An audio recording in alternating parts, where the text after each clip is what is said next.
आनंद, दुःख, भक्ती, शृंगार असे अनेक भाव आपल्या जगण्याचा पाया आहे. असं मानलं जातं की नृत्य हे अभिव्यक्तीचं सर्वोत्तम माध्यम आहे आणि म्हणून एखाद्या राज्याच्या संस्कृतीशी परिचित होण्यासाठी तेथील लोकनृत्य कला जाणून घेणं फार महत्वाचं असतं.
वाळवंटापर्यंत तू असतोस आमच्यासोबत नाचून वृंद झालेलं पाहण्यासाठी. स्वतःच्या कामाला पांडुरंग मानणारे काही थकलेले भेगाळलेले देह असतील तिथून तुझ्या वारीचा सुद्धा अनुभवतात.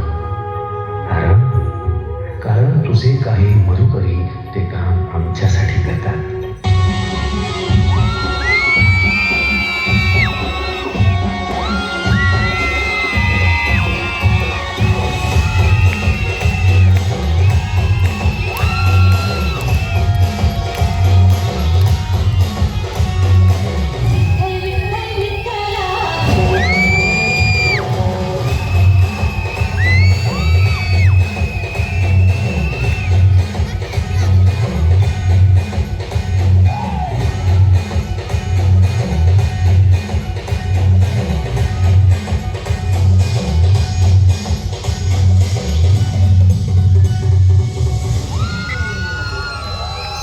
आपल्या महाराष्ट्रात विविध प्रकारची लोकनृत्य सादर केली जातात, पण लावणी नृत्य हे या नृत्यांपैकी सर्वात प्रसिद्ध आहे. लावणी, हा हा हा, नाव ऐकताच तुम्हाला ही आठवणी असेल ना एखादी तुमची आवडती अशी लावणी.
मैं मीरा का मान हूँ, मैं हर माँ की खिलखिलाती गोद में हूँ, मैं प्रेयसी के हास्य विनोद में हूँ। हाँ मैं कृष्ण हूँ, मैं कृष्ण हूँ, मैं कृष्ण हूँ। वो किसना हो, वो किसना हो,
वा